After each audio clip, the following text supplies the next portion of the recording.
According to the Holy Bible, Abraham entertained 3 angels. When they later visited the city of Sodom, they were believed to be normal earthmen. When the Israelites left Egypt, an angel appeared as a pillar of fire and guided them to the mountain of Horeb. The prophet Elias ascended to heaven in a fiery chariot. Ezekiel described the apparition of a great cloud with raging fire engulfing itself. In its midst, like the color of amber, also from within it came 4 living creatures. They had the likeness of a man. St. Paul reminded the Hebrews that some have unwittingly entertained angels. There is one instance which is echoed in the Bible, which is the story of Enoch being taken up to heaven to be with the gods. In the Bible, the statement is very brief about it. There's much more about it in the so-called books of Enoch, of which we have 2 versions that describe the voyage, actually 2 voyages. One time he came back to earth, another time he was taken to be with the divine beings. And this is really a version of a Sumerian tale, in this particular case of a person called Enme-Duran-Ki, which is a title given to him after the abduction or visitation, which means the master of the bond between heaven and earth. And it specifically says that, among other things, he was taught the secrets of mathematics, the secrets of the calendar, and the secrets of the movements of the planets. It is said about Imhotep, the inventor of the hieroglyphs and architect of the first pyramid of Egypt, that he was a student of the Watchers who came down to earth in their celestial boats. Further references to these cosmic messengers are offered in the Vedas, the sacred scriptures of ancient India, which belong to the oldest written records in the history of mankind. According to the Vedic literature, there are many different types of human-like beings living within the universe, and they're all descended from an original common ancestor. According to the Vedic writings, there has been communication between human beings and other types of human-like beings throughout the universe for thousands and thousands of years. This used to be, in fact, more common than it is now. According to the Vedic literature, we're now in a period called the Kali Yuga, in which communication between humans and higher forms of life is somewhat curtailed. So actually the idea is that this communication was much more extensive in the distant past. Why did these contacts take place? Well, there's the ultimate question of purpose boils down to the question of what is the ultimate purpose of life? Why did this universe come into being in the first place?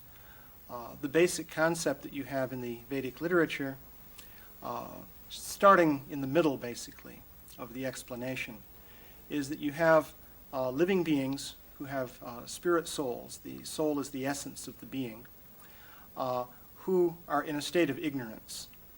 These living beings are situated in bodies made of the material elements. And because of these material bodies, they don't understand the true nature of the self. So there's an evolutionary process whereby, through experience in the material world, in different material bodies, one can gradually elevate one's consciousness. So life on Earth also is a school, so to speak, in which living beings take bodies of human form on the Earth to undergo certain experiences which in due course will elevate their consciousness.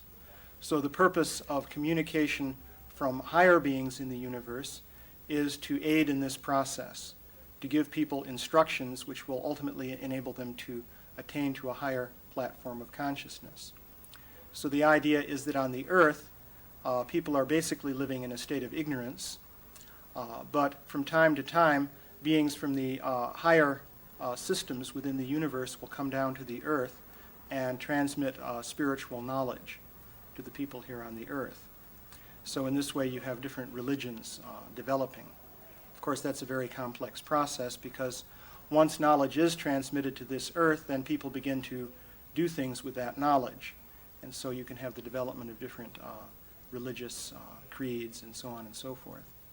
In 1952, Lord Desmond Leslie, a celebrated fighter pilot of World War II, nephew of Sir Winston Churchill and scion of the oldest Irish nobility, wrote the first book about these obvious parallels between modern-day UFO sightings and descriptions in those ancient Indo-Vedic writings. I was in a friend's library, and we were waiting. There was nothing to do, so I just suddenly saw this book, or rather it seemed to jump out of the shelf at me, Atlantis and Lemuria, written in 1890 by Scott Elliott, published by the Theosophists, with maps of Atlantis and descriptions, all taken from the astral of the Akashic record.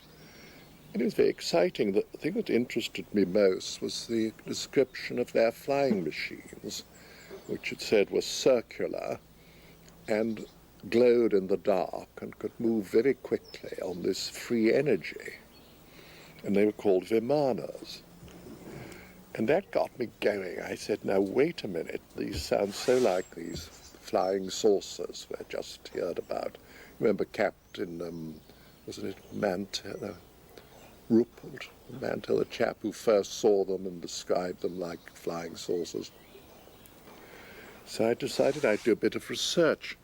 And I went to the British Museum Library, especially the Oriental section, where I got out the whole of the Mahabharata. Lovely English literal translation by Pratap Chandra Roy.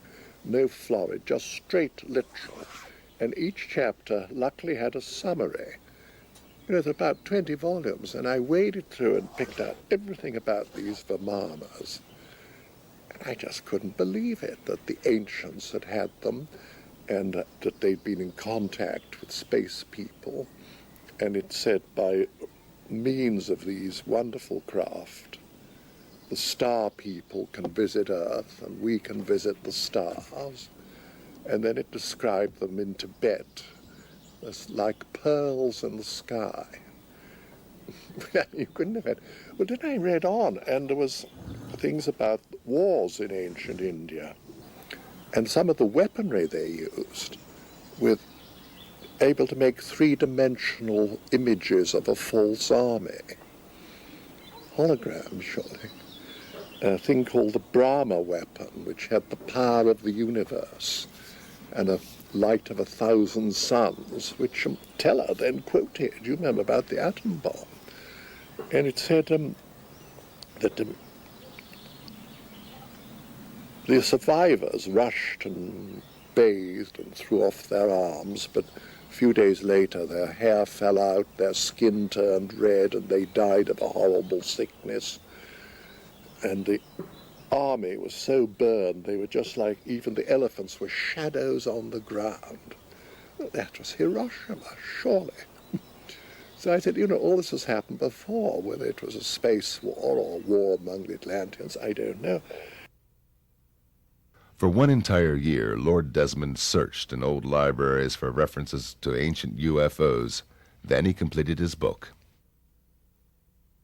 And then I got from a correspondent in America, Rick Williamson, who said a friend of his had had a contact, a landing, and taken these amazing photographs. So I wrote to him and said I'd written this book, and could I see his photos? Well, back they all came with a lovely letter giving me permission to use them. Nothing about any payment or anything like that. These astonishing pictures of Adamski's, which were quite unlike what we thought a UFO should look like. And we had them tested for atmospheric hazing and recession and all, and it came out that they were large objects quite a long way away and not little models close up. And he seemed a very nice fellow. And then he wrote a rather sad little note saying, but I've written an account of this landing and want to publish it. So my then publisher, Werner Laurie, who was headed by Waveney Girvan, said, well, if you use his photos, you're going to kill his book, so what are we going to do? So we sort of looked at the ceiling and bit our nails, and Waveney said, why don't we have a joint publication, your book and then his as the second part? I said, well, that's a marvelous idea. George Adamski, a lecturer on Tibetan philosophy in metaphysical circles, had observed and photographed dozens of UFOs at that time. On November the 20th, 1952, together with 5 witnesses, he drove into the Californian desert to watch for UFOs. After they had a sighting together, he separated from the group and saw a dome-shaped craft. A young man in brown overalls with long blonde hair came out of a ravine and approached him. They started communication in sign language. At the same time, his companions observed the encounter through binoculars and confirmed the contact later in notarized affidavits. Lord Desmond decided to investigate the George Adamski case on site. Well, and I eventually got over to America at a time when you couldn't take any money out of England, 1953, and met this amazing man. And he lived in a little house up on Palomar Mountain with his secretary, Lucy McGuinness, and Alice Wells. They were very hospitable. Making a little money hadn't affected him. And he was an incredible fellow. You know, he would sometimes really annoy you by telling you the most absurd things which you knew weren't true. And at other times he'd come out with such profound wisdom. Are you going to be able to filter this off? And you talked to him, you asked him? I have, more or less on gestures and mental telepathy, as it is known, talk transfer. He does not speak. I mean, they He don't have didn't at the time, but I have met him since, and he does speak very well English as well as in the other language. Did he tell you where he came from? Yes, this time he told me he was from Venus, although I have met men from other planets as well. And you had to sort of dig information out of him. Now, perhaps you remember the first contact. He said he took photos, and they all were burned or didn't come out because of the UFO being so near. I asked him if he had the negatives, and he dug them out, and they were black. But I held them up against the sun, and you could see the UFO. It was there. But you know, it needed a lot of light to see it. He hadn't spotted that. He also hadn't spotted that all the proportions of it were in perfect golden section. A lot of little details like that. Now, I asked the 2 ladies, Lucy and Alice. They said yes, they'd seen him talking to the spaceman, and they'd seen this flash as the UFO took off. And they also earlier, as he described, saw the big mothership. And that was chased away by a lot of American planes. You know, it just took off and went off. 4 years later, the U.S. Air Force project, Blue Book, officially confirmed that indeed one of their pilots chased a UFO on November the 20th, 1952 over Desert Center, California, precisely where Adamski met the spaceman. The other thing that worried me was the footprint of the Venusian in the sand, because it was all sort of gravel, that desert. So he directed me so I could find the place. And I read the book, and it said the visitor kept rubbing his foot into the ground. And I did that, and under the gravel was beautiful sand, and I left a perfect imprint of my own feet. So that was true. Later, Adamski claimed he was contacted by extraterrestrials who are living among us unrecognized. They invited him to fly with them into space.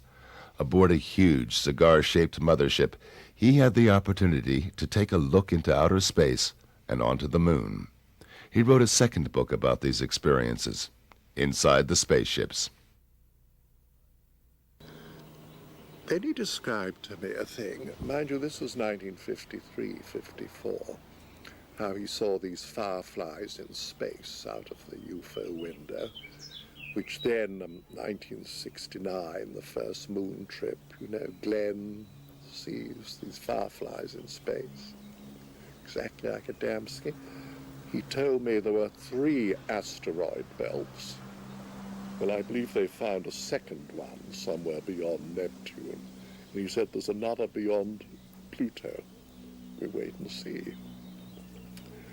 And he told me how when he was on the big mothership, they had this amazing, amazing movie. I've never seen anything like it. All the images, there was no screen, and everything happened all around you. Well, that was a hologram. But no one had seen a hologram. They hadn't been invented. I believe if you read this published material, you will find the descriptions of the firefly effect that was years before John Glenn reported it in 1961. The description that there are more than 9 planets in the solar system, actually 12, and we have acknowledged 11 so far. His description of the darkness of space, quite different from what you would expect to see here from the surface of the planet, also reported by the astronauts.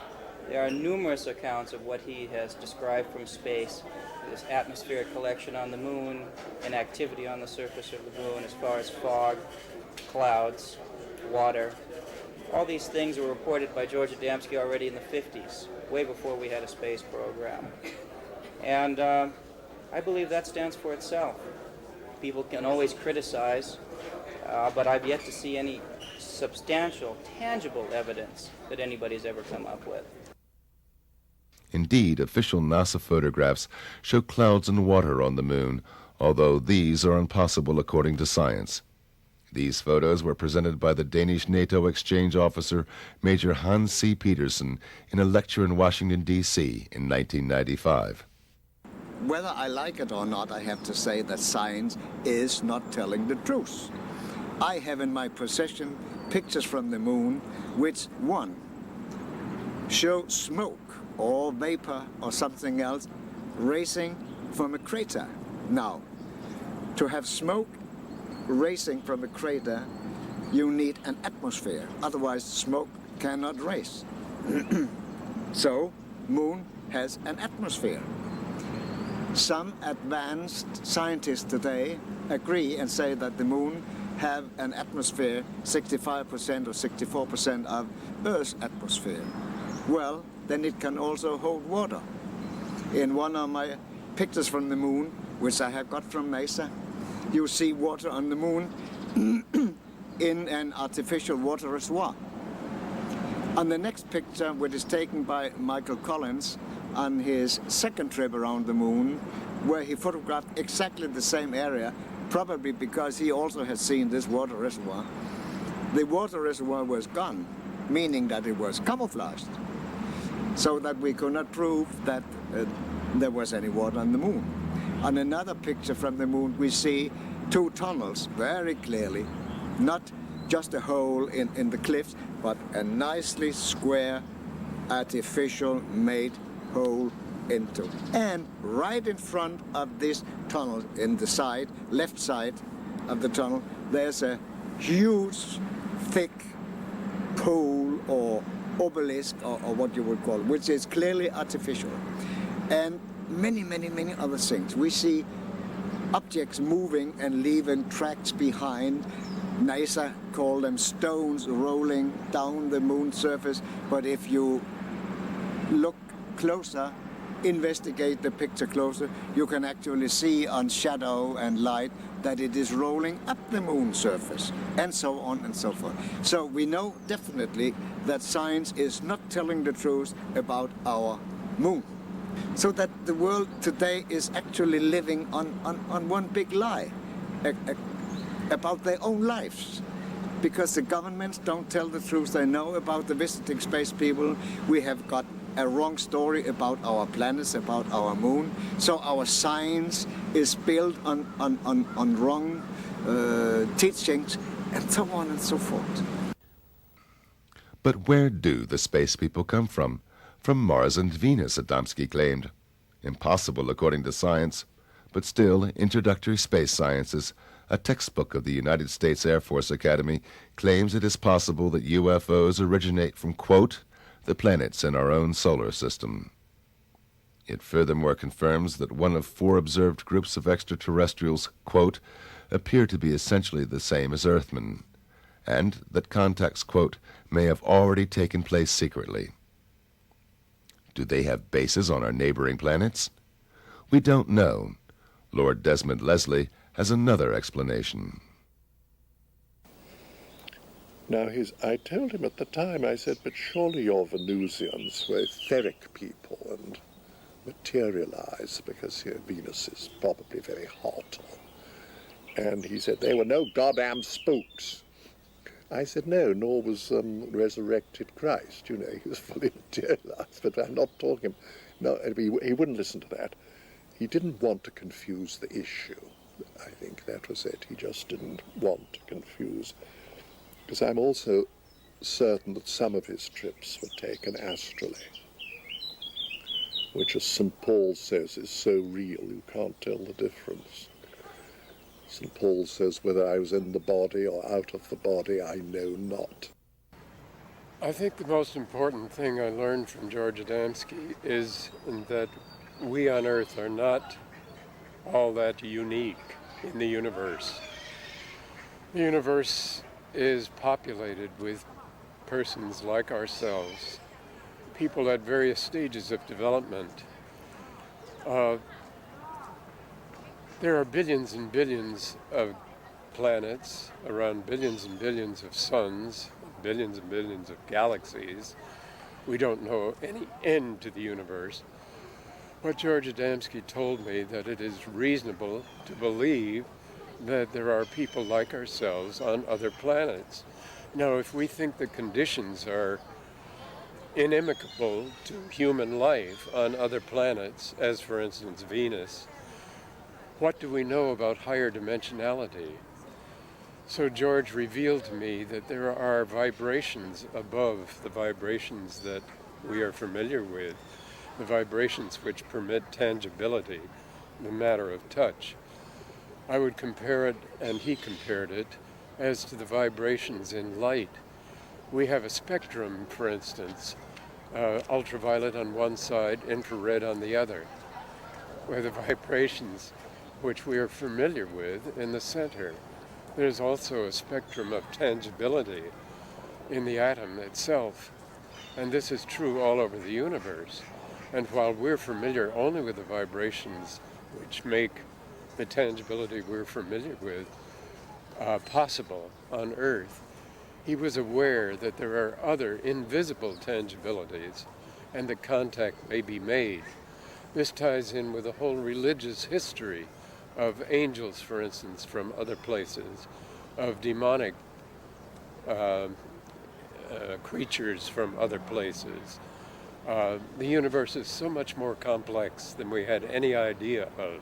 He revealed to me this type of a universe. Adamski's books were published worldwide, and shortly afterwards he established a global network of friends on all continents.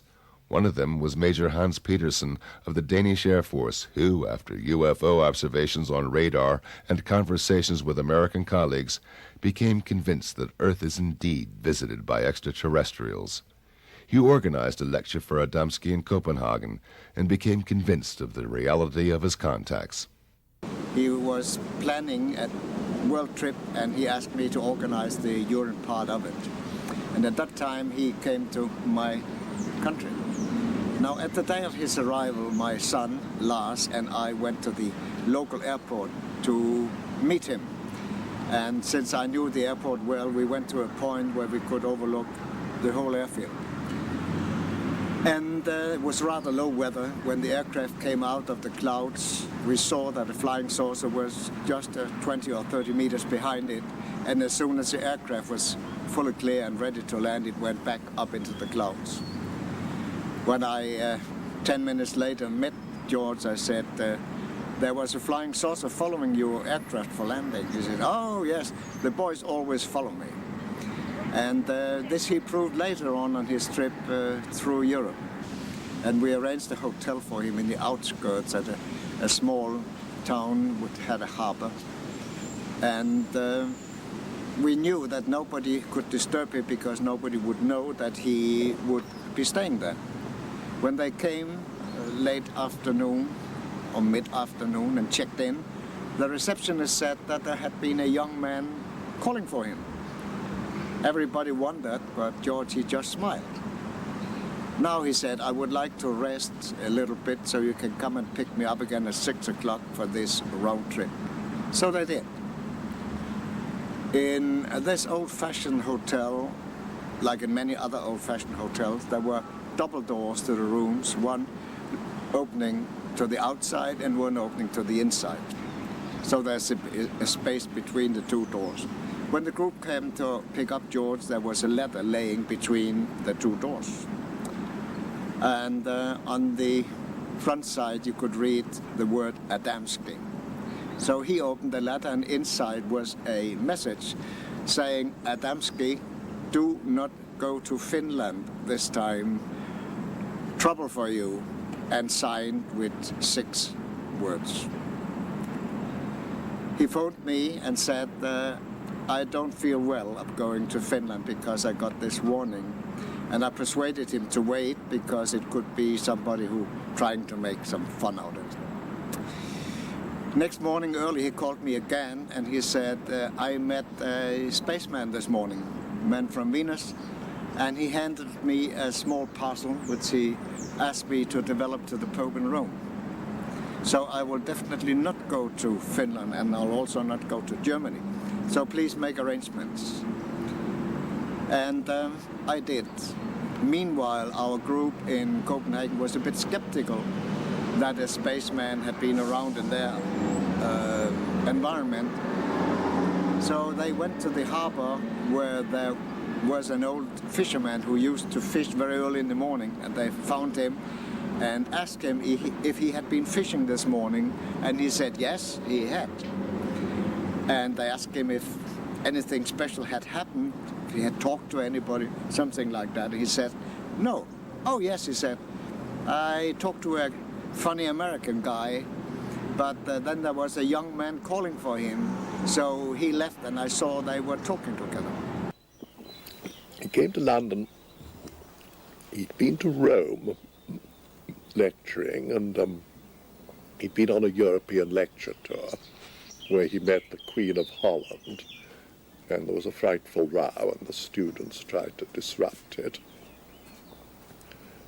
And his lectures were run by Lou Zimstag, the niece of Carl Jung, lovely lady, with Tim Good, you know, who's written a lot of very serious books. Well, after his Roman visit, he just stayed with us for a few days to relax, and I kept the press away, and we took our little boat out on the Thames, and while we were there, he brought out some money, and among it was what looked like a little gold coin. And he just casually said, that's a bit of gold no one's ever going to get off me. I said, why, it's very nice. He said, look at it. It was a little medal of Pope John, who at that time was dying, John the 23rd. And he said, I saw him in Rome. He gave me this. I said, George, please. Nobody sees the Pope. He's dying. Tell me you've bicycled round the rings of Saturn. I'll probably believe you. But I don't think you saw the Pope. He said, well, I did. And he gave me this. And I gave him a sealed packet from the space people.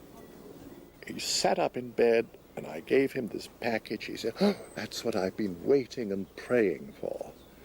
I said, what was in the package? He said, I don't know. The space people gave it to me. It was sealed. I wasn't going to ask questions. But he said, that man isn't going to die. He looks so fit and well. And then the next day, I think it was a Sunday, the news came, the Pope was dead. And George said, the bastards, they've murdered him. Well, they hadn't, because this is another interesting bit of evidence. Years later, the Pope's doctor told the story of Pope John's last days, how he had this form of cancer where in the last few days you have a false reprieve, and you suddenly look very young and well, and you feel marvelous, and then, boom. Well, that's when George saw him. But nobody knew that for many years. So then I said to Lou Zinstag, who was tell me, Lou, what really happened? He didn't see Pope John. She said, well, all I know is we went to the Vatican, we went to the St. Peter's Square at George's insistence, and he suddenly pointed, said, that's my man. And there was a priest with red here. I said, well, that's probably a bishop or Monsignor, somebody rather important. And he said they embraced like old friends, and they went off through the private entrance on the left, not the public. And I said, well, that's amazing. Then what? And she said, well, an hour later, he came out jumping up and down like a schoolboy, saying, hooray, I've seen him, I've seen the Pope, I gave him the message. And Zeus said, if that man was an actor, he's the best actor I've ever seen. I've never seen anyone so radiantly happy.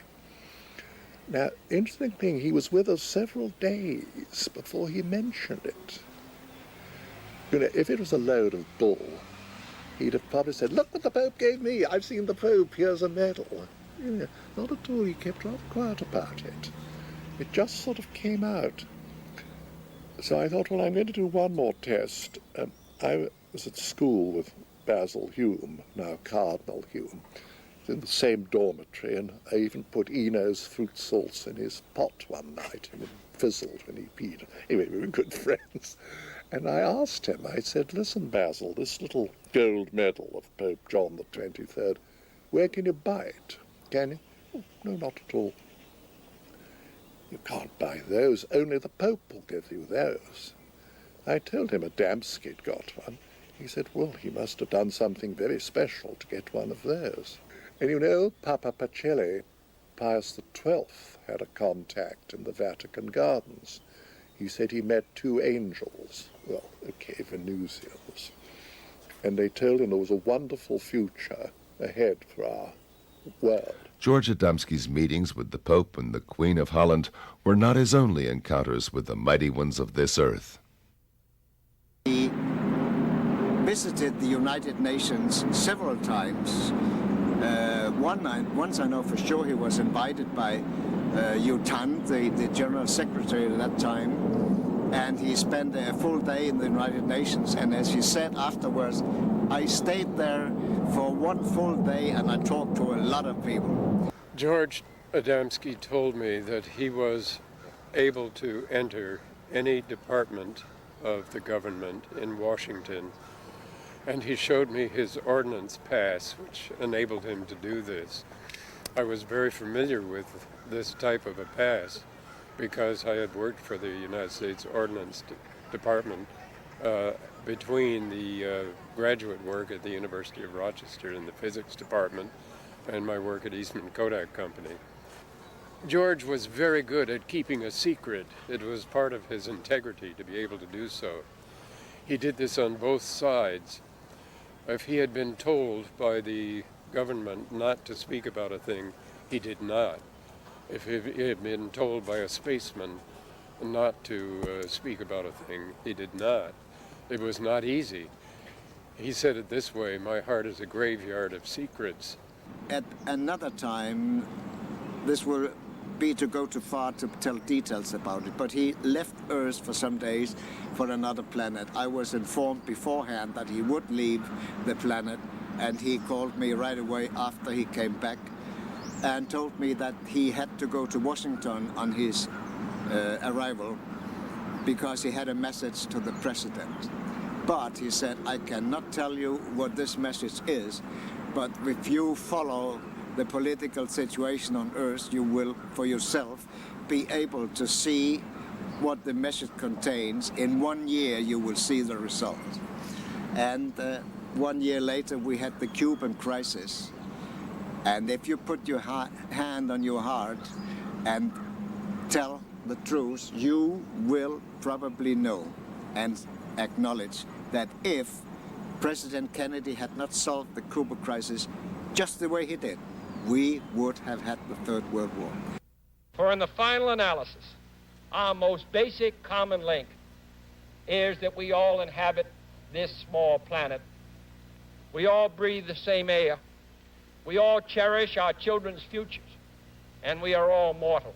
This is just a few details out of, you could say, hundreds of things which you could tell, which all together fits into the picture that this man was something special, that he was telling the truth, and that those who were in power all over the world knew that he was telling the truth. Why are they still not telling the public about the existence of UFOs and extraterrestrials? Why is the government, why are they all so paranoid about these? Because it's free energy.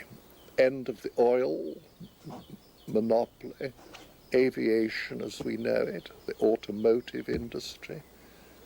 For something much better, but, you know, they won't get their greedy little hands on it. So they'll go to any lengths. When the oil runs out, they'll probably pretend they've discovered it and release it. We have a great deal to lose, both politically and economically, by the type of acknowledging that the fact that they're here. They propulse their craft by electromagnetic energy. This is free energy. It radiates from every planetary body, and it costs nothing. Free energy, you wouldn't have to pay your light bills, gasoline for your cars, any of this, etc., etc. And we as a society, we as a world, function on the consumption of petroleum. We literally, if we stopped using petroleum, the whole world economic system would cease to exist. The type of chaos that would result, the people who control the power have no intention of letting that go. That's one of the reasons. There's also religious reasons as well, because some religions teach that there's nothing up there. And when they have to start acknowledging the fact that life is a universal manifestation, then we have to rethink some of the statements we have. And we're very rigid in our minds. We don't want to acknowledge anything different or change. I think you can see that in the political climate here in the United States today. Glenn Steckling, a U.S. airline pilot, controls the heritage of the UFO contactee today. The son of German immigrants, became a witness of UFO sightings and encounters in his childhood, as did many others in Adamski's vicinity. My experiences with George Adamski began in 1963 when my parents and I met him and later spent time with him both in Madeline Rotifer's house in Silver Springs, Maryland, and also he spent time with us in our house in Alexandria, Virginia. That was due to an experience that we had in Washington where we sighted a dome-shaped, bell-shaped craft, and due to that sighting, we got in contact with Mr. Adamski and then met him and subsequently spent the last 2 years of his life whenever he was on the East Coast together with him. I spent a number of times with G.A. George Adamski in Madeline's house when my parents and Mrs. Rotifer would go out and arrange lecture tours and engagements in the Washington area.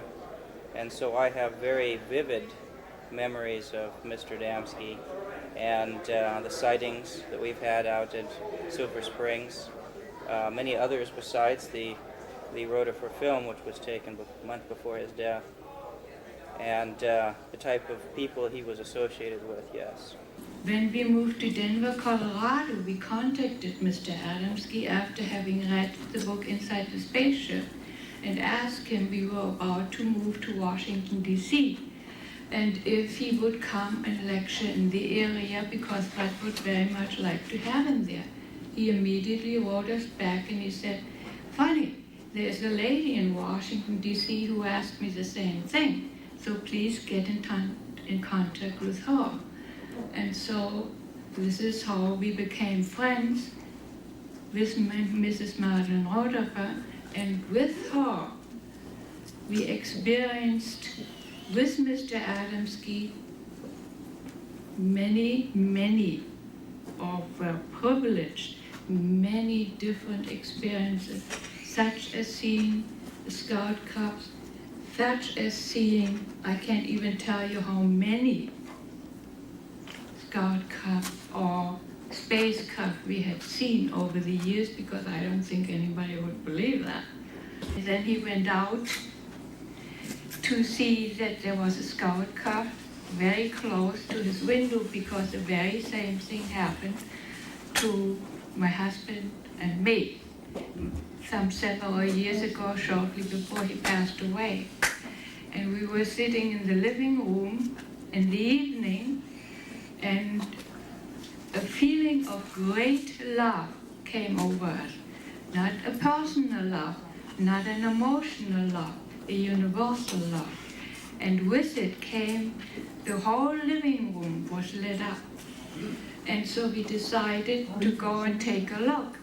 And as we went outside, there was this beautiful Scout Cub hanging a few feet over the floor. You could see inside the porthole.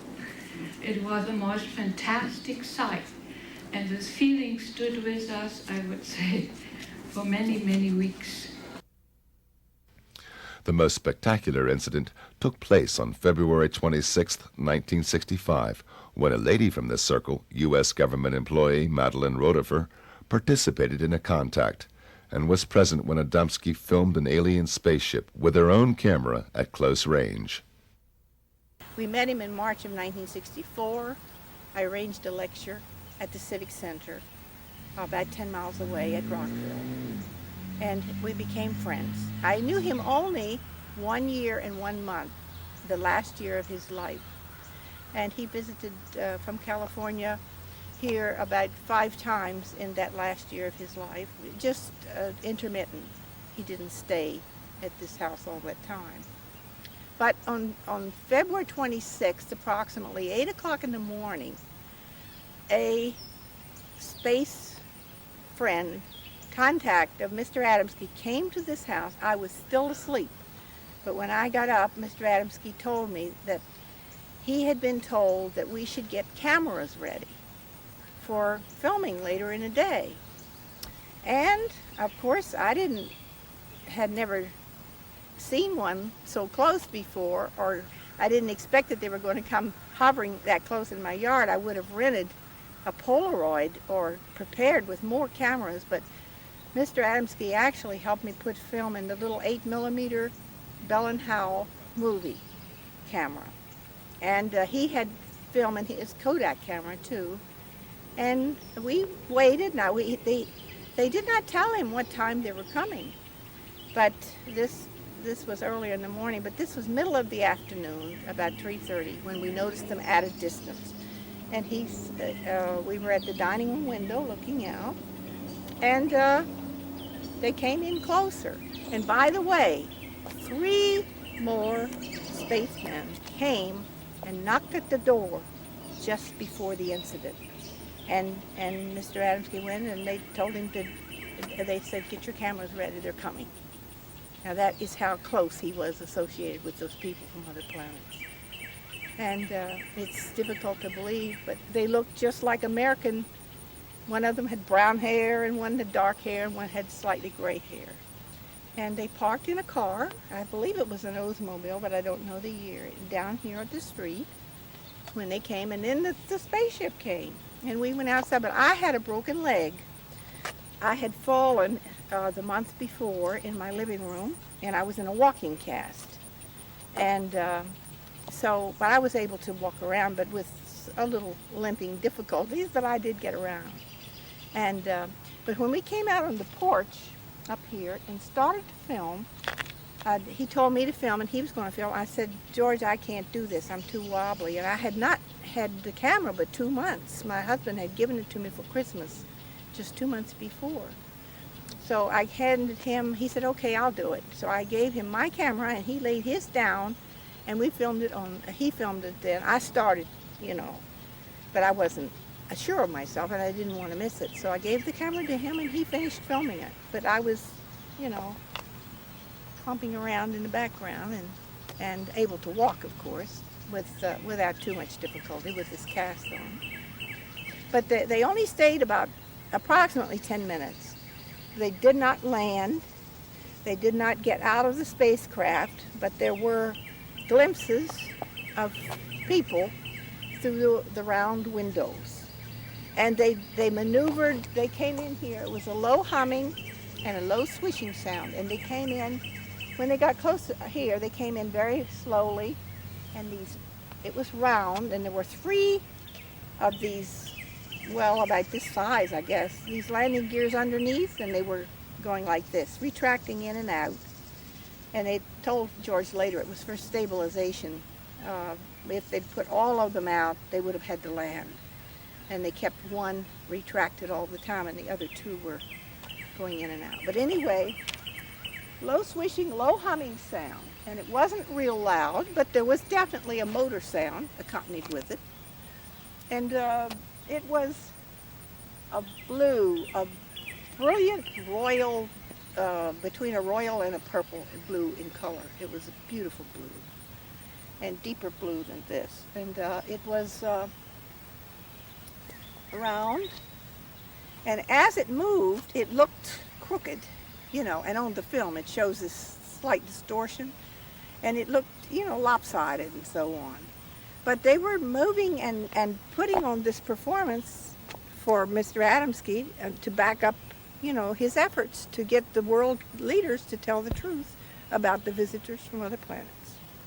They were demonstrating, they wanted him to capture this on film, their abilities to do certain maneuvers. And they wanted him to have this proof to show the people of the world, because our world governments have better film and they haven't shared any of them with us. And they wanted Mr. Adamski to have this piece of film to show, you know, to the audiences when he was speaking, how they do these certain maneuvers. They did this on purpose. William Sherwood, an optical physicist of Eastman Kodak, known as the father of photoelectric testing used in the optical industry ever since, analyzed the rotifer film in the Eastman Kodak laboratories in Rochester, New York. I analyzed the film frame by frame. There were 182 frames. We made enlargements of the frames. We looked for such things as double exposure, all the telltale things that you find when there's trick photography. We found out all we could about the circumstances under which the pictures were made, the distance from the camera to the object, the size of the image. We didn't know the size of the object, but we derived the size of the object from a knowledge of the size of the image, the focal length of the camera, and the distance at which it was photographed. I could tell by the branch of the tree where the object hovered just where it was photographed. I went to Madeline's house. I paced off the distance. I knew exactly what the parameters were. I derived a value of 27 feet for the size of the object. I remember just how well this formula worked out. It's a triangular formula. The focal length of the camera was 9 millimeters. The distance was 90 feet. The size of the image was 2.7 millimeters. Therefore, the size of the object had to be 27 feet. You'll find this in Timothy Good's book. There were other factors. We brought them all to bear. There were instruments we used, which we had available in the laboratories at Eastman Kodak Company. These included densitometers, photometers, projection devices of all sorts, electronic devices, everything that you could name that you could use, telephotometers, and so on. The electron microscope, I believe, was used by a man at Kodak Park. Everything pointed to the conclusion that the objects in the film were true objects, unknown objects, not model objects, and that it was taken by Madeline exactly as she told us it was. People with experience, to call upon the experience of those who had concentrated on the photographic film and reproducing pictures, meant more than anything else. It is not just my opinion, it's the opinion of all of the experts. One of these experts was Colonel Coleman von Kivitsky, founder of the Audiovisual Division of the Royal Hungarian General Staff, who worked as a film expert for the United Nations during the 1960s. Medellin Rodefer short 8mm sequence filmed on a flying object in front of her house above the trees are genuine. I was personally on the location and I verified the distance where the UFOs were flying and all the necessary environmental circumstances which excluded any kind of faking this movie film sequence. Madeline Rodefer was a medical secretary or a nurse at the United States Government Air Force. Madeline Rodefer presented a movie film at the Air Force. I think so that was the Project Blue Book. When that would be fake, I don't believe that an employee of the government would show a fake movie film to the really high authorities of the United States Air Force and the Project Blue Book, where are real professional people, and expert on the motion picture film and especially on the amateur film. Bob Oechsler, a robotics engineer and former mission specialist of the NASA Goddard Space Flight Center in Greenbelt, Maryland, is also convinced of the Rodefer film's authenticity. He believes the flight pattern indicates an energy field which enables the disk to maneuver independently of terrestrial gravitation.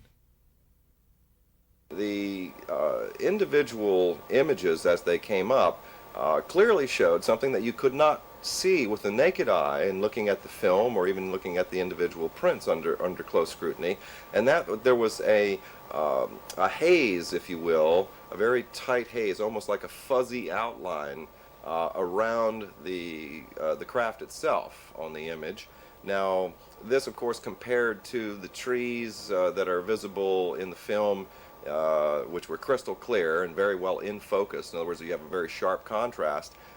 You immediately might be concerned about the possibility of capabilities of double exposure, which is, of course, very difficult to do with film. However, in this particular case, we found it very, very intriguing that the craft itself had very, very sharp contrasting edges along where the porthole areas are and around the top of the cab.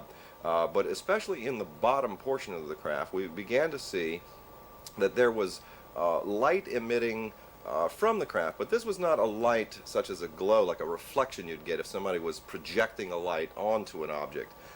This was rather interesting because it tended to suggest that there was some form of energy associated with the vehicle itself that was actually causing this sort of a red glow in the undercarriage area.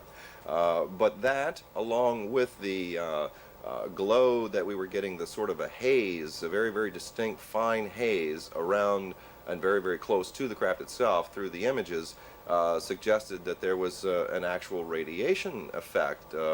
Almost, I guess you could liken it to a mirage effect. People are fairly familiar with when you ride down the highway during the summer and you look across and you can see the heat rising, and it tends to distort images that were behind the mirage. Well, this is very similar to the effect that we saw on this object, suggesting several things. One, that you were actually looking at a three-dimensional object as something that was superimposed onto the film. That, again, suggested credibility with regard to the film. And secondly, it suggested that there was technology associated with it. This was not just, a trash can lid or something that was just casually thrown up in the air while filming was going on. So began to become much more encouraged with what I was seeing. The more I began to look into the individual segments, the film itself, the motion, we began to see things that you might liken to a distortion. In other words, the craft itself physically changed shape. Now, not the whole craft, but it seemed that portions of the craft changed shape. Now, this was a product either of what you might call an optical illusion as a result of the technology associated with the craft, the method that it used to maintain its levitated state to violate gravity, or it was a mechanical apparatus associated with the craft itself. We noticed that the ball structure in the bottom of the craft, in concert with the receding of these individual structures, that the one portion of the craft had an indentation that would go in every time this one ball would go up, and then it would come back out into a round disc or circular area. So I think that these features all collectively, more than anything else, and even more than the testimony of Madeline Rotifer herself and the historical testimony of George Adamski prior to his death regarding this particular event, all tend to suggest that we are probably dealing with an authentic case. And I think it's time that perhaps some researchers of historical value would probably want to go back and take a much closer look at the George Adamski case in its entirety. There were many attempts to discredit him, all of which I feel have successfully failed. First of all, they tried to debunk his pictures and cannot do so successfully. They've claimed they were water coolers, and that was proven wrong. They tried to say they were models, that was proven wrong. They've been orthographically projected, biometrically, radiation tests. Now they start to go through computer testing. Adamski's photographs have gone through more tests in the last 50 years than any other photograph out there and have stood the test of time. And I wonder if the rest of the pictures could sustain such the same test as his have. But why do you think... But why do they still question the reality of his experiences? Discrediting him and his message. Adamski stood for things which are not so popular in today's UFO movement. First of all, he did not believe in psychism or mysticism in this field. He felt that that belief is a different field that has nothing to do with UFOs, because these people come from worlds where they believe in the meaning and essence of life. They don't believe that something else, whether it's the stars, whether it's a future, or anybody else is responsible for their actions. They are responsible for their actions.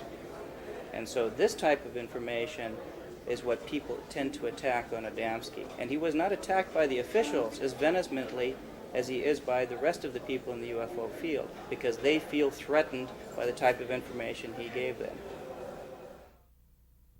In September 1967, Steckling himself had a spectacular UFO sighting. In 1967, my father, mother, and I were on lecture tour in Germany, and we were traveling from Mannheim on the train, and we witnessed, along with the passengers on board this train, a armada of what we would call spacecraft or UFOs appearing and disappearing above the train, I'd say around 10,000 feet. And my father, with his 8mm camera, filmed the sequence of these craft, and as the film rolls, you can see the crafts appear and disappear in formation, and you can see the motion of the trees moving by as the train is in motion, so the craft are behind the trees, not in front of it. And it's quite an interesting piece of film. It was reported in the newspaper the next day, the German newspaper for that particular area.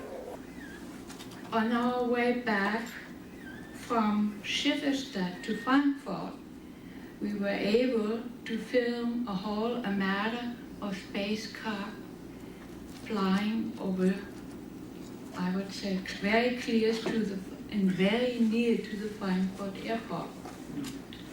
This film and all of Mr. Adamski's film, we took as we returned to Washington, D.C., and my husband wrote letters to NASA, to the Pentagon, and offered them the chance to look upon the films which were available. We got invited to all of the organization, to the Pentagon. We got invited to NASA. And during the conversation that we held with NASA, we had 22 scientists present. And none of these scientists ridiculed what we had.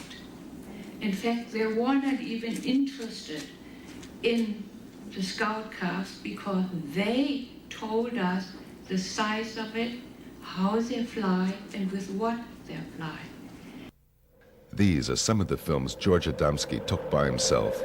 He shot this one in Mexico. A cigar-shaped craft hovers over the street.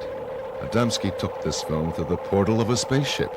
It shows a white disk in Earth orbit. In another film from Mexico, a luminous telemeter disk moves in front of a bush. Behind the bushes, we recognize the dome of a landed scout ship. That he was telling the truth was very easy for me because I got confirmation through sightings I had on my own. George had a lot of sightings, and he told us how small reconnaissance objects, not bigger than a tennis ball, looked.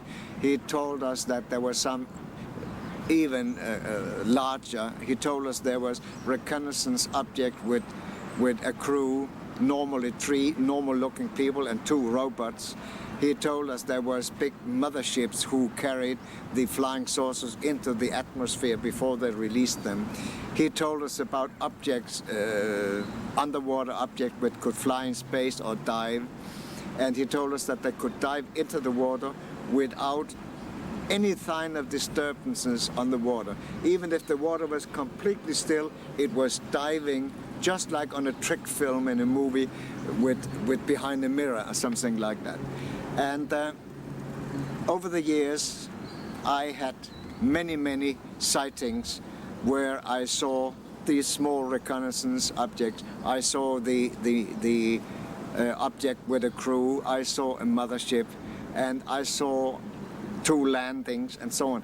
And nothing of what I experienced was outside what George Adamski had told us. So to me, there was no problem. I had the proof that he was telling the truth.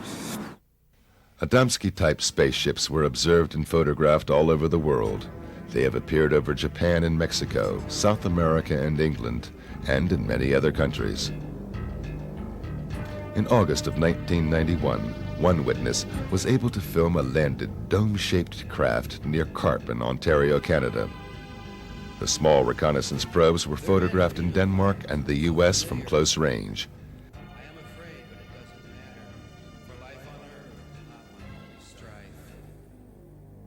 In the south of England, Stephen Alexander filmed a telemeter ball flying over a cornfield in 1990.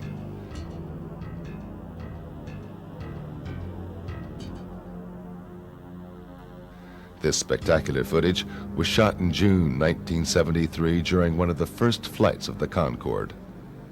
The luminous small object surrounds the supersonic plane and hovers for seconds in front of its engines. Cigar-shaped motherships were seen in similar frequency. This film was taken over Rhode Island in 1967.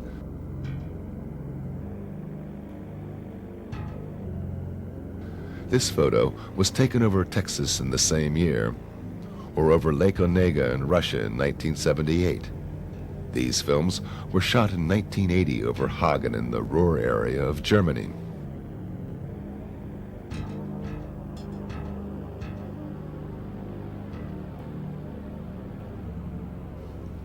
This official film with the Russian Space Agency was taken in June of 1992 by cosmonauts of the Mir space station.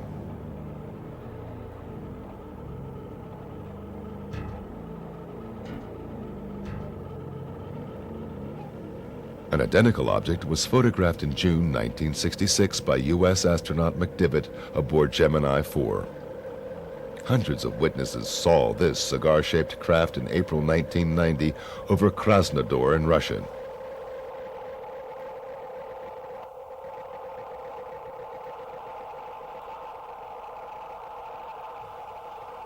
This film was taken in July 1995 in Mexico near the Popocatépetl volcano. And this cigar-shaped craft was filmed by Tim Edwards of Salinas, Colorado in September 1995. Experts who analyzed the footage came to the conclusion that the object is more than half a mile long. The mothership is surrounded by small, luminous craft. Another case from the year 1954 was even investigated by the British royal family. About 2 years after Adamski, a UFO like his landed up in the Lake District, Cumberland, Lancashire, so up there on the side of Lake Coniston. And two small boys, Stephen Derbyshire and his cousin, took a little photograph, 2 photos of it. And in the second photo it was moving and it was distorted, just the way a golf club appears to be curved. They used to think it was bent. It wasn't. It's the movement of the film. And we compared them on orthographic projection to Adamski's, and they matched perfectly.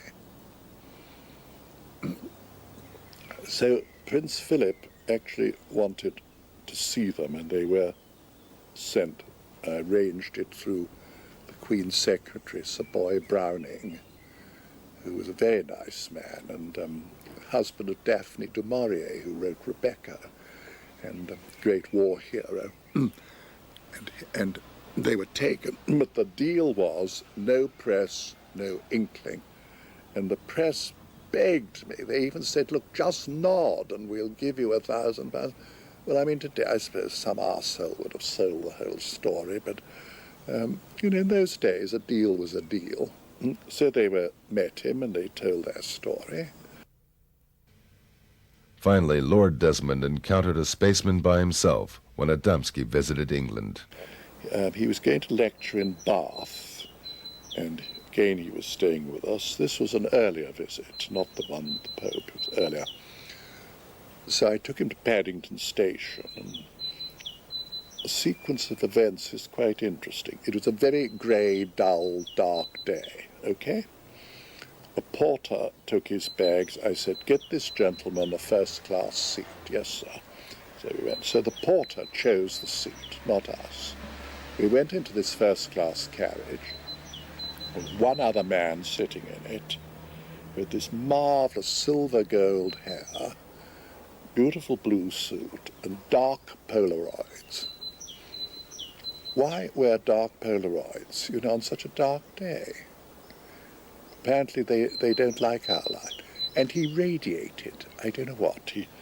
He just had such an aura that I was almost knocked over. And he then took off his glasses and smiled at us as much as say, hello, I brought you here. I hadn't been very well, unfortunately, and I was so sort of dismayed by this that I went out in the corridor and said, George, come here. What do you think about that chap? He said, I don't know. I said, well, I think he could be. I mean, there's something very odd about him. This orange skin, dark glasses. Anyway, I'm just making it up. So then the whistle blew and the train went. Well, I wish I'd stayed aboard, because they'd no sooner got talking than he revealed himself with the secret handshake. And he said he was working as a scientist in England, pretending to be one.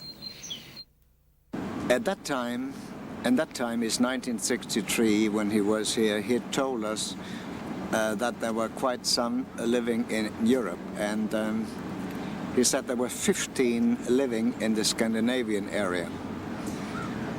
And some stayed for a longer time, some stayed for shorter times. They came and they went and so on and so forth. Now, in the later years, we have found out that they are rather active in the Swedish area. And 2 days ago, I had a lecture in a society inside the United Nations called SEAT. And a week before I left, the space people working in Sweden sent me a elementary message to give to the United Nations and to the world leaders via one of the contactees in Sweden. So they are around, they are active, but in many, many cases, people don't know that they are there because, as I said before, they look just like we do.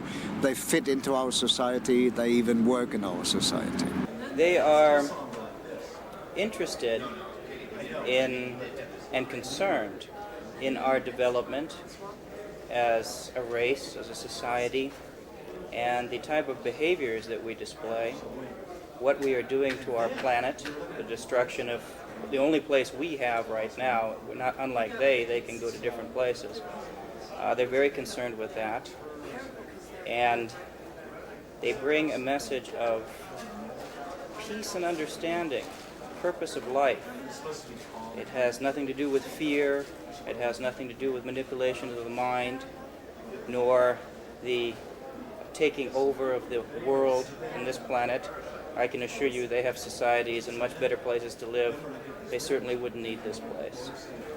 They've been coming amongst us for thousands of years, and we as a civilization are not very receptive to peaceful ideas. We tend to be very aggressive, whether we burn people at the stakes, or whether we discredit them for their ideas, or blatantly shoot and execute people. I would be very hesitant.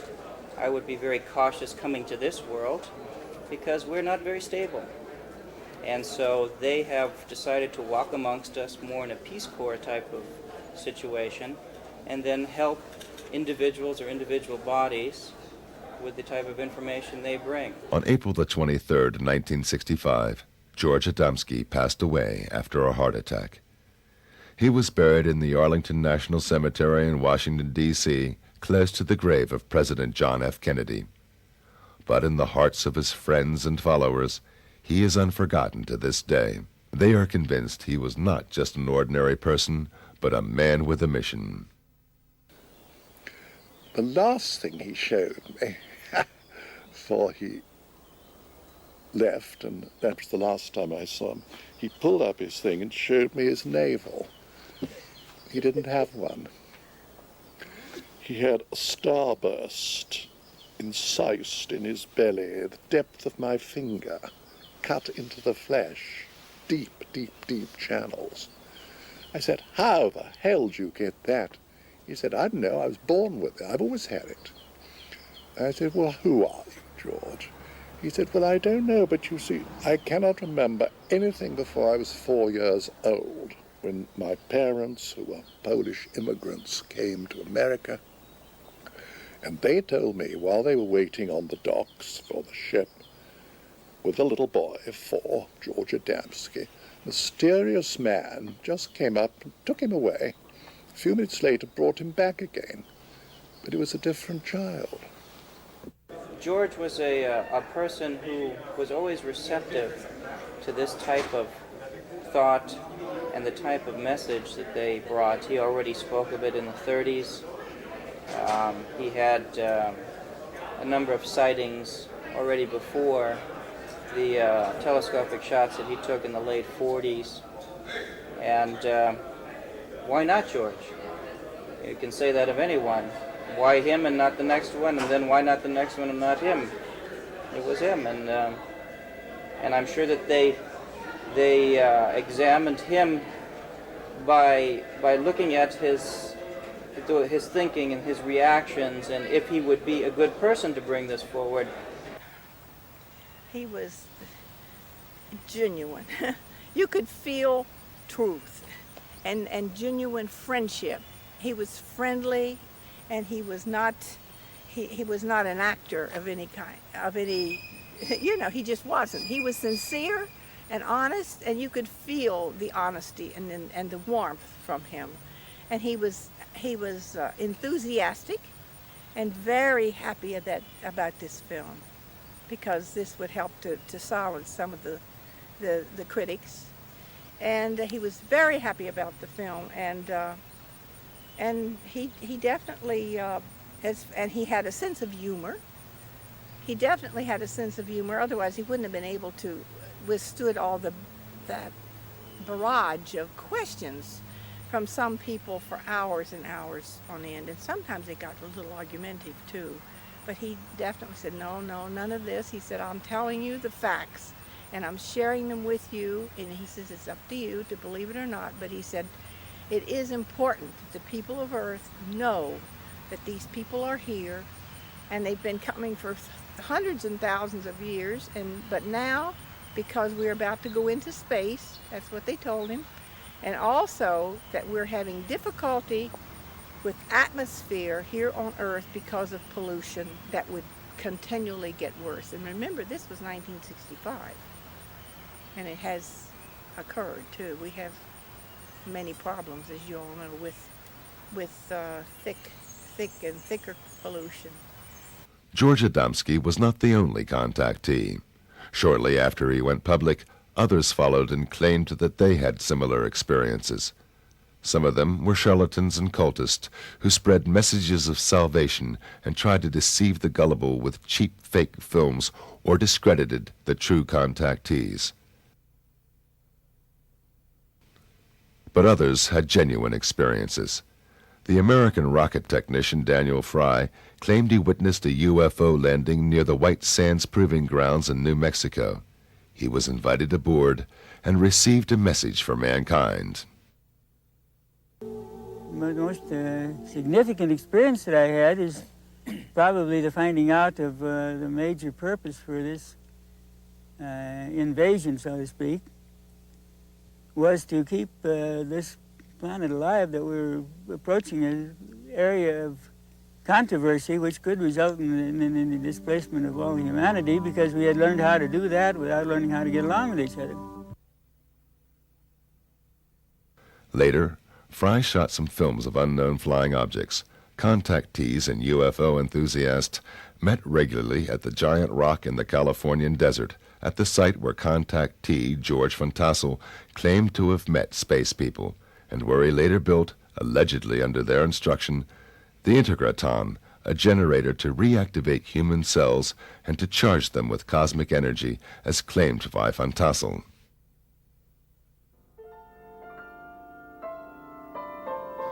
One of the early contactees who spoke regularly on the giant rock conventions was Howard Menger.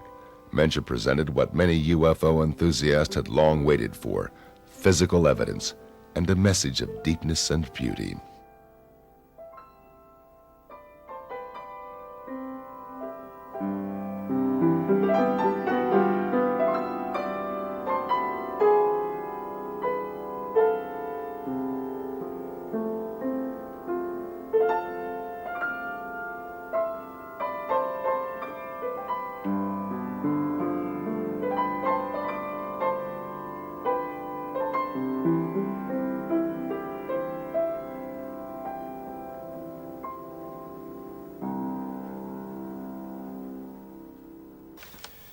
I was inspired by a trip to New York State in the Catskills. I was on my way up there under some kind of control. It seemed almost like the wheel was moving by itself. I know it sounds strange, but it's true. And I reached an old cabin in the woods, and inside there were what I considered to be aliens. They were not from this world, as far as I could see. They're very angelic people. And they had all kinds of instruments in the cabin, all types of electronic, like what we'd call pianos and organs. And on the wall, they had a 1-inch thick 2x2 television screen. And they could move it anywhere they wanted to. I think we're getting that nowadays. We're getting into that now, 35, 40 years later.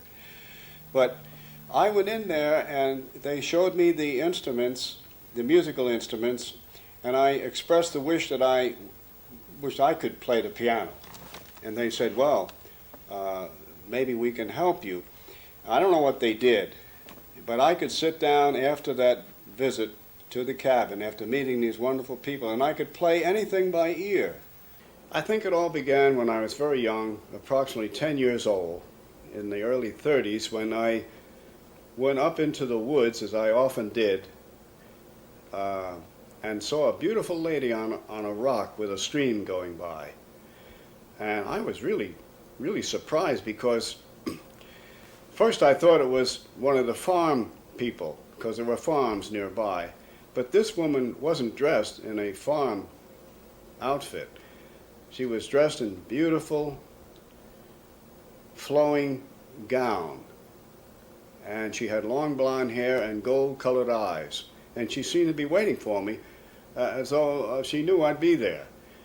And when she spoke in perfect English and a beautiful voice. And I was only 10 years old, but I want to tell you, this was quite an experience. She was like an angel, like talking to an angel. And she seemed to know all about me. And she mentioned some things that would happen in the near future. She departed almost like a vision, just disappeared. And I went back home. I didn't talk about it for weeks, not even to my brother, who often went up in the woods with me. We saw discs in the sky, my brother and I, during that period, that same period. And as time went on, some of the things that she had predicted were coming true. They continued from the girl on the rock right on up to the very significant ones in 1956, when the craft came in, these huge 40 to 50 foot craft, and they carried these beautiful angelic aliens. And of course, at first I wasn't ready for any of this. No cameras, no recording equipment, no witnesses. But after that, I prepared myself with cameras, witnesses. I had witnesses. I was taking a movie on one incident in 1956 in Highbridge, New Jersey, where a craft was coming in. It's in my new book, the Highbridge incident. The pictures are in there. And the craft is coming in, and I'm taking a colored movie, 8mm movie of this. I have several witnesses from the local area and also a federal agent from the Bureau in Newark, New Jersey was standing right next to me. I was filming a craft coming in. The door opens when it landed, and two men got out. One went to the left, one went to the right, and then a beautiful lady got out. But she had a type of spacesuit on. And she walked toward me, and when she got about 25 or 30 feet from me, she didn't say a word. And she touched something shiny on her belt.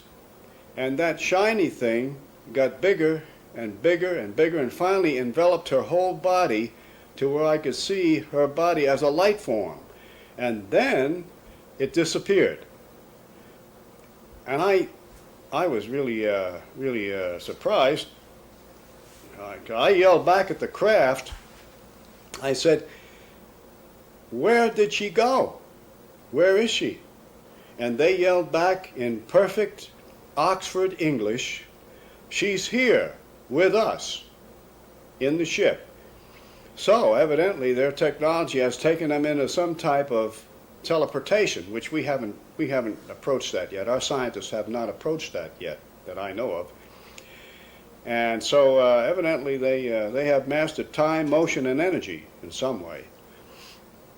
Shortly after that, the two men went in the craft, the door closed, and it silently rose and left the area. I only have parts of it and slides I made from the original. The Federal Bureau of Investigation, the Bureau out of Newark, New Jersey, took the original film. As you know, there is a definite government cover-up for three reasons: political, religious, and scientific, and for national security. Indeed, Menger had hundreds of eyewitnesses at that time. Psychiatrist Dr. Berthold Schwartz spoke with about 40 of them and became convinced that Menger's contacts were real experiences.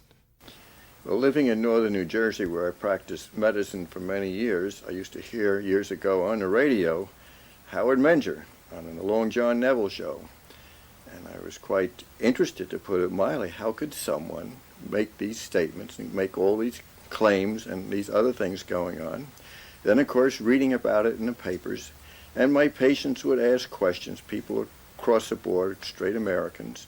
So one thing led to another, and then by fortuitous luck or whatever, coincidence, I met different people that were closely associated with Howard, leading citizens, not just average Joes, good, solid Americans.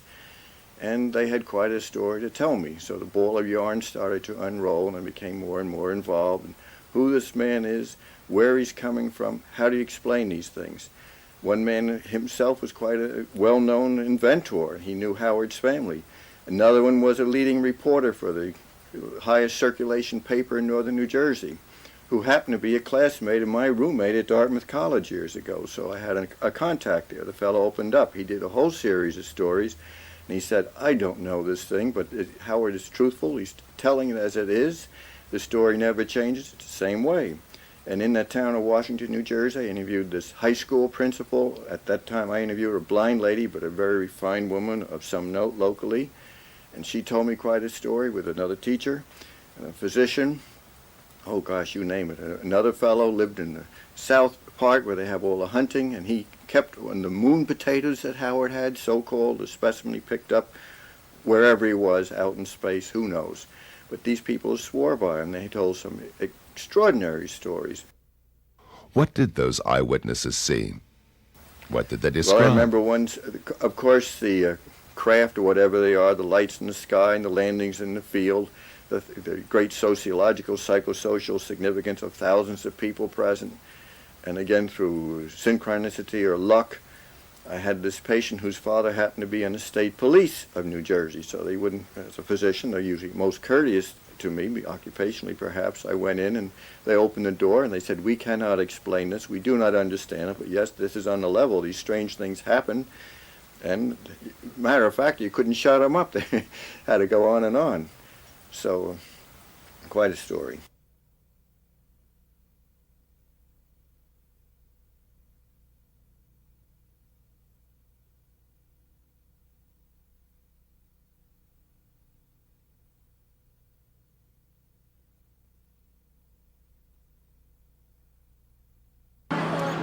There were people that said they saw lights in the sky and things that darted very fast that didn't look like a helicopter or a plane because it moved too swiftly. And I remember we all came down to look at the field where the flying saucer had landed, where he said it had landed. And it was round, like burnt mark on the ground where the grass had all been singed.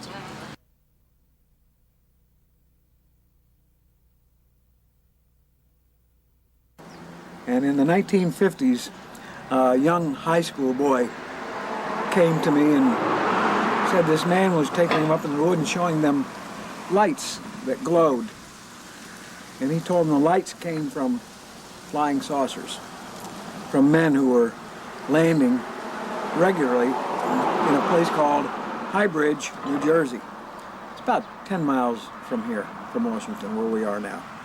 And I knew this young boy, and I prevailed upon him to tell me more about it. I was interested as a newspaper man, and he told me who the man was, and it was Howard Menger.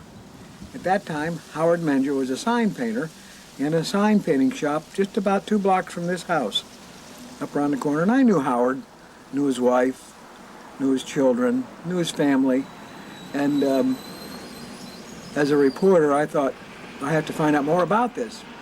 So I got a hold of a couple of friends of mine from the state police, and we went to visit Howard, and he said, oh yeah, they're up there, and he showed us some photographs he had made of flying saucers, and he asked us if we would like to meet these people from outer space, and of course we said yes. So he took us up to a field up on top of the mountain and said they'd be there at about 11 o'clock at night, and we just had to wait. And needless to say, we waited and waited, and nobody ever showed up. Howard later told me, he said, one of those guys that was with you was carrying a gun. He said, Howard, all those guys were carrying guns. They're all state policemen.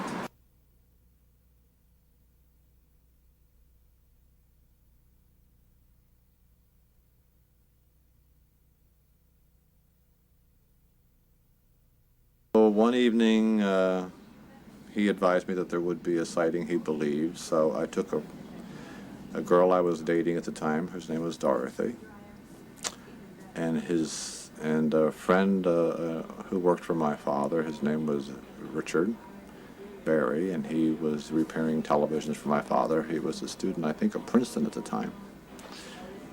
I couldn't drive. I didn't have a license at the time. So Richard drove Dorothy and myself down there, and we met at Howard's house, sat in his kitchen, had cocoa, as I recall, and he said, let's go up into the woods and we'll see if... He said, I think the ships are here. So we did.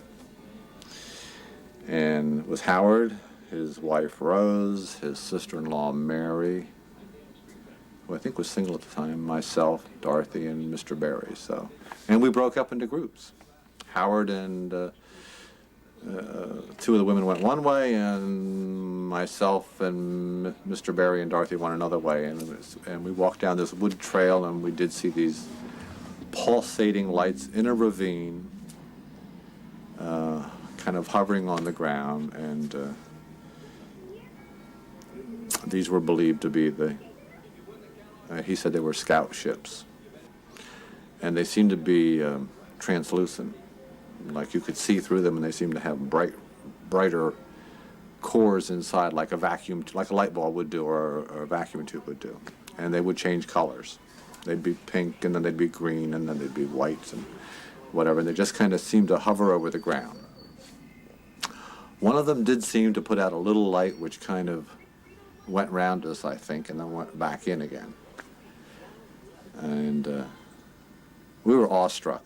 There's no doubt about that. I remember I'm 16 years old and never saw anything like this in my life, and quite believed everything that we saw was, in fact, out of this world. So we went back down to his house, and he said, I think one of the alien people trust this group, and they're going to make themselves visible.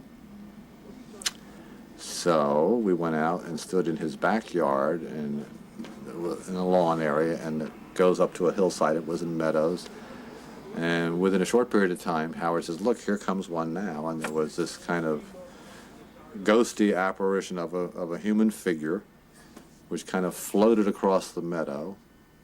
I remember he kind of went over a fence, kind of just floated over a barbed wire fence, and came near to us, but not that near that you could distinguish any features. I'm talking maybe several hundred feet. And then he faded away back into the woodland. And that was it. And we went back to the house, and we were just like, whoa. Greatest thing that ever was. Another incident I recall vividly, Augie Roberts, the photographer who was documented so much of this from the early days forward, was once at Howard's house, where Howard was, just after a whole series of exciting events out in the field with the craft landing, whatever the thing was. And Howard was alone in the house. Augie knew that. And yet Howard was carrying on a conversation with another voice. Now, unless Howard is the world's greatest ventriloquist, which to my knowledge he isn't, Augie said, what is going on here? One of the curious who wanted to see firsthand what was behind Menger's contacts was the young journalist, Constance Michels. She was so fascinated by the young contactee that she felt in love and married Howard Menger in 1958. Shortly after that, she had her own first UFO encounter. I have never seen a landed disc, but one evening shortly after we were married, we were coming home from grocery shopping, and as we came up on the hill on the farm, we parked the car against the fence, and there was a big luminous pearl-like spherical shape right above the trees over the next field. And Howard stopped. He said, look. And I said, oh, wait, I've got to get my camera. And by the time I got to the station wagon, turn around and get the camera, it was gone. That was one of the times. When we were on our honeymoon in Las Vegas, we saw the same pearl-like iridescent globular disc. And one more time, which this really gets me, but it was it was on our farm, and we were there. Our attorney was with us, and we had heard that some people at White House, they were having a game, and they had seen discs flying over the stadium. So we went out to in the field and looked upward, and sure enough, there was a fleet of discs flying overhead. And our attorney turned to me and said, "Connie, this is for you." And one of the discs dipped, just like that.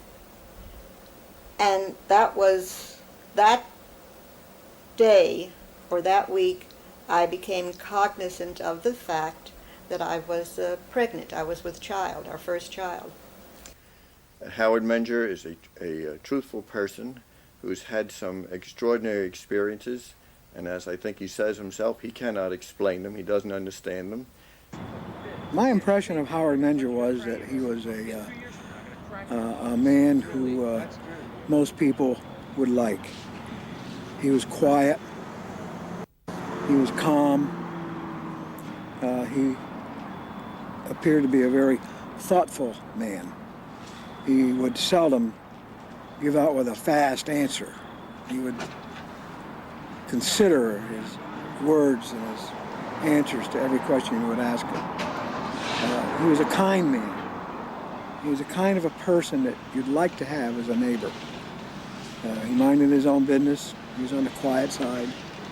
And that's why I think that he commands so much respect, because people don't expect to have a guy talking about flying saucers who looks and talks like Howard Menger. He's a father figure. As a psychiatrist, I certainly would say that Howard appears in every way to myself to be a healthy, good citizen, a sound mind and body, as most of these people are. We've done formal studies on this long ago. It was just logical to assume that there are non-terrestrials throughout our cosmos.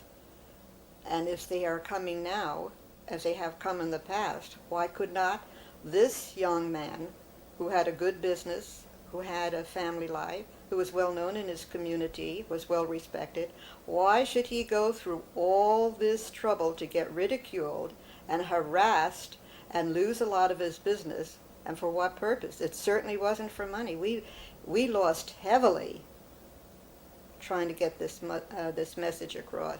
He eventually lost his first home, and when we were married, we lost our farm home, and we had to just pull up stakes and start all over again, no home at all, and work very hard. So for all those skeptics out there and debunkers, we get very angry, especially I do, when they say, well, you're doing it for money, or you're trying to sell your book. We have mortgaged our home to publish that book because we didn't want it altered, and we didn't want the photographs to turn up missing again. So we did it ourselves. So this is not a labor of money, it's a labor of love that we have done for 35 to 40 years. So I was convinced at that time that he was doing it for the same reason. He was losing pitifully economically. But something was really pushing him on. And I'm very glad that later on the government came and backed him up to do some of the things he had to do. Unfortunately, it didn't last very long. Menger's most fascinating adventure with the space people was his trip to the moon in August 1956. Well, I remember getting in a craft in the same location. We called it Location 1 in Hybridge, New Jersey. They invited me in the craft. And they didn't tell me right away where we were going, but I found myself in outer space with a Polaroid camera, and there were about 8 or 9 people in there with me, aliens, and a man, a friend of mine from Hybridge, New Jersey, who I still don't mention his name because he doesn't want to mention it, but he was in the craft with me. Went to school with him. We were up, we could see through the portholes the Earth getting smaller and smaller and smaller. It looked like a blue tennis ball with white clouds over it. Finally, we could see the moon approaching and getting larger and larger through the portholes, and I took pictures of the moon on the other side of the moon, where there's a line between the light and the dark, and there was like a small city there. And our government knows all of this. They know it all, but they're keeping it from the public. Time is very difficult when you're flying in these aircraft. For instance, there's something I did notice on the moon trip. I thought it took 10 days. But when I come back, I didn't have to shave. So that's less than 8 hours. So there's something here in their technology about time. They're time travelers. As far as I know, their technology is so advanced we may never even have left the planet in a craft. We might have gotten in a craft, and through their technology contacted the moon section and put it on a screen, and I thought, who knows? They're so far ahead of us that I really don't know. Any time that he came back from what he called a contact, he seemed to be very elated, very happy and elated, and just bursting with happiness or goodwill. It seemed to affect him that way. The early phase of his contacts with the extraterrestrial visitors inspired Menger to develop theories about electromagnetism and gravitation, and to experiment with exotic UFO propulsions on this base. So what happens in my theory is that the electromagnetic field surrounds the disk, cuts off the cosmic particles coming in, so that gravity, which is a push, my theory, is no longer a push in this area because it rises. Allowing it to rise, it cancels out the push that I call gravity. That's my own explanation. Now, whether it's true or not, you know what? I don't really know. But on that theory, I did get a craft off the ground. 1951 was when things really happened, because I built an anti-gravitic electrodynamic propulsion 4-foot radio-controlled craft, which looked like a flying saucer. And I flew it quite a bit around Hybrids, New Jersey. And one time in the afternoon, it got away. My controls, I lost control of it, the radio control. And it went up about 500 feet and then went west. And I was pushing buttons like mad, and it just didn't respond. It got away. And there goes approximately, today's dollars, $60,000. Now, in those days, money, a dollar was a dollar. And it took me 2 or 3 years, a period of that time, to come up saving that kind of money and buying the parts to build a craft like that. But it was successful because 2 weeks later, FBI agents came out of Newark, New Jersey, to my shop in Washington, New Jersey. I had a machine shop and sign shop there. And they said, Howard Menger? I said, yes. They said, well, we want to tell you that your craft crashed, and they showed me the pieces, on the Ohio-Pennsylvania border, which is several hundred miles from Hybrids, New Jersey. So that's, and it crashed. I don't know whether it hit a tree or what happened.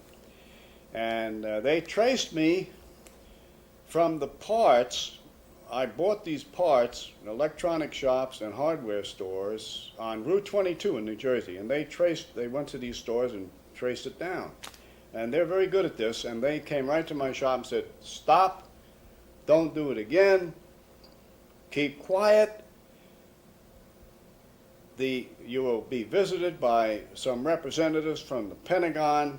They are interested in the propulsion system. So, by the time in the late 50s, they kept coming back and this and that. Now, I didn't put a lot in the book about this because they said not to. But in the 60s, they didn't have a contract, as you spoke of, but they did sponsor me to go to Colorado Springs and actually build, in cooperation with 80 other scientists, engineers, and all types of men who knew what they were doing, build a between 40, 50-foot craft and it flew successfully.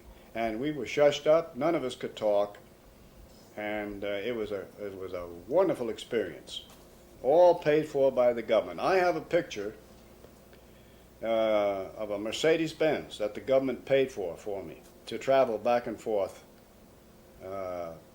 Colorado Springs and High Bridge, New Jersey. The deal with the government had its price. Menger had to leave the UFO movement completely. Yes, they did silence me. I silenced voluntarily because of national security, which was their biggest reason. And being a patriotic citizen and a veteran of the United States Army intelligence back in World War II, yes, I did keep quiet for security reasons. Because in those days, the Soviet Union was at odds with us. They were our enemies. And they didn't want this technology or any of this out for fear that it would get in the wrong hands and used against us. For a time there, we had to give it up entirely, any contacts with UFOs and Howard was gone so much of the time. He was involved with the government, which it's very difficult for the family. I want to tell you, when you're dealing in intelligence work, it's very difficult for wife and family because your husband can't tell you exactly what he's doing or where he's going or when and if he's coming back. And that's all left up to conjecture, and it gets to be very uncomfortable at times. And however, that was resolved eventually, and Howard decided to give it all up and just devote his time to me and to the children and to his work until such times it would be more appropriate for us to talk about his experiences and our experiences together. But his life, his thinking, still was overshadowed by his experiences with the space people. They even influenced the life of his children, Heidi and Eric. Deeply. Yeah, the philosophy was probably the best thing they gave me anyway. Mm-hmm. I think it's given me a good open-mindedness and a good stable foundation. That's probably the best thing, if anything, that they gave us. It gave me the niche to my music because I'm a musician and I went through all types of music from Baroque, opera, jazz, modern music, and the only way I really found the way I wanted to go was through the faith that I have in it. It was really from the core of our family that I got that faith. You're dealing with a human being who's had an extraordinary experience and is bursting with knowledge and wants to tell all that he knows, but sometimes cannot.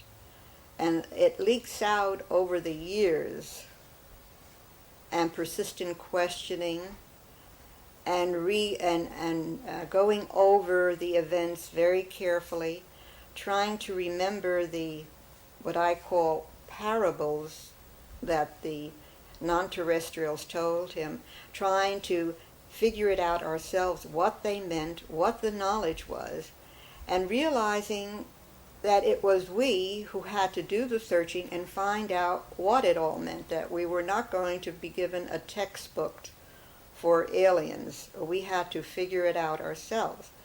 And when we finally did, we found out that we had it in us all the time because we've been seeded by our non-terrestrial ancestors.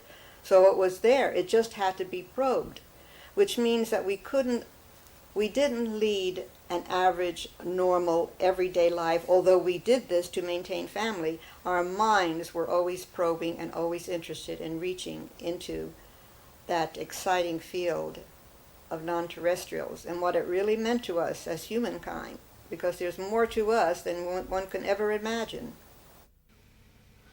When the space people ended their contact with Menger in 1958, they left many unanswered questions. Well, they left. The original angelic people that I talked with years ago in the 50s, in the 30s, The Girl on the Rock, and then the 50s, and the many trips in the craft, they said that they would be back in 2012, that they go in cycles. But I believe that they are time travelers, and that they have bases on Venus, Mars, and many other planets. I asked them once, well, where did you come from? And they said, we have just come from the planet you call Venus. Well, that doesn't mean they're Venusians. They're travelers. They might have a base there. When our astronauts went to the moon and they came back, they were not moon men. They traveled there and back. They were Earth people. So who is to say where they come from? The one thing I'm sure is, almost sure, they don't come from this planet. And they're way ahead of us in political, scientific, and religious understanding. I asked them, why are you here? Are you here to heal people or solve all our problems and blah, blah, all this? He said, no, it is against our universal laws to interfere in any civilization which we descend upon. Your record, your history shows that your advanced civilizations have advanced on lower civilizations and have destroyed them. They've been here thousands of years ago when there was oceans where there is now land, and where there was then land, there are now oceans. And when they come back, the civilizations have gone down, disappeared, like Atlantis and some of the others. They come back to check on us. They are our ancestors. They helped us to rise up from Homo sapiens to where we are now, to a thinking human being who can make tools and who invent technological things to help humans live a better life. They said that they have laid down laws thousands of years ago that most of them are in our scriptures today. Various Bibles all over the world, holy books all over the world have come, they said, from extraterrestrial contacts, because they were considered gods in those days and looked up to and worshipped. We even made statues that looked like them. And so they said, all we have to do is read our scriptures, live the life it recommends in the scriptures. All the Bibles all over the world said, thou shalt not kill, don't kill. Don't covet your neighbor's wife, don't do that. Love thy neighbor, do that. Moses, Buddha, Jesus, all said all of these things. They were contacted by these aliens, angelic beings also. Connie Manger believes that there is a strategy behind the proceeding of the extraterrestrials, a program to educate us step by step.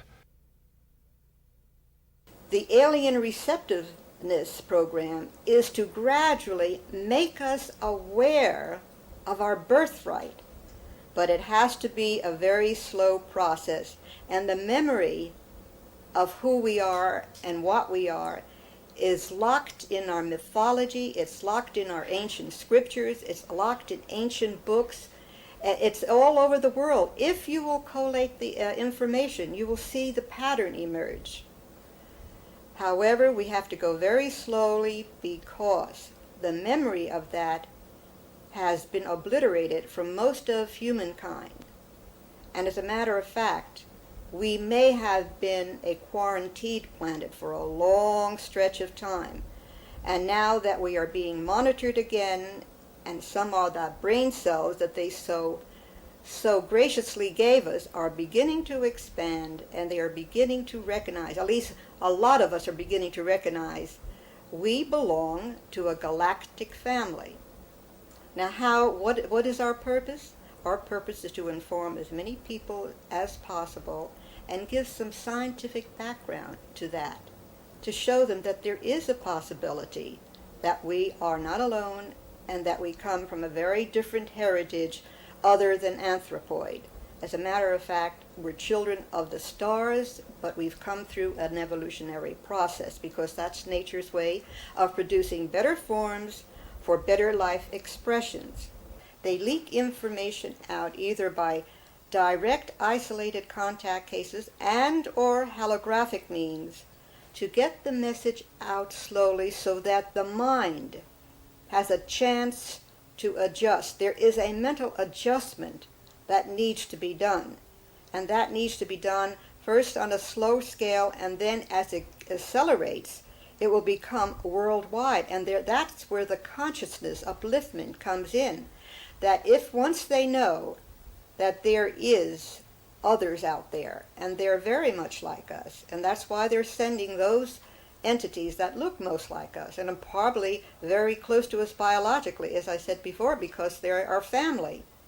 And there is another reason. It must be done slow, on a slow process, because a higher culture will always destroy the lower structure. We have infrastructure in our industries, in our governments, in our religions that would fight so fiercely against this thought or against others coming in, because after all, the vested interests have control of this planet and control of the countries and control of the wealth.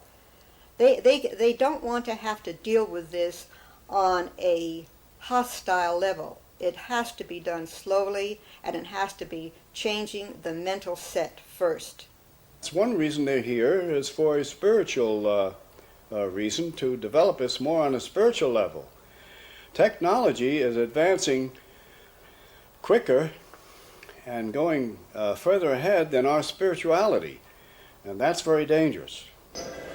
Personally, I feel that we have to have a greater reverence for life, all life, greater respect for our planet, greater expression of intelligence between each other, and greater care and responsibility for everything that we do. We have to take responsibility and take charge for what is happening today, because that is the only way we can change it. And once we do these things, we become, I wouldn't like to use the word worthy, we become more receptive to contacts with other people.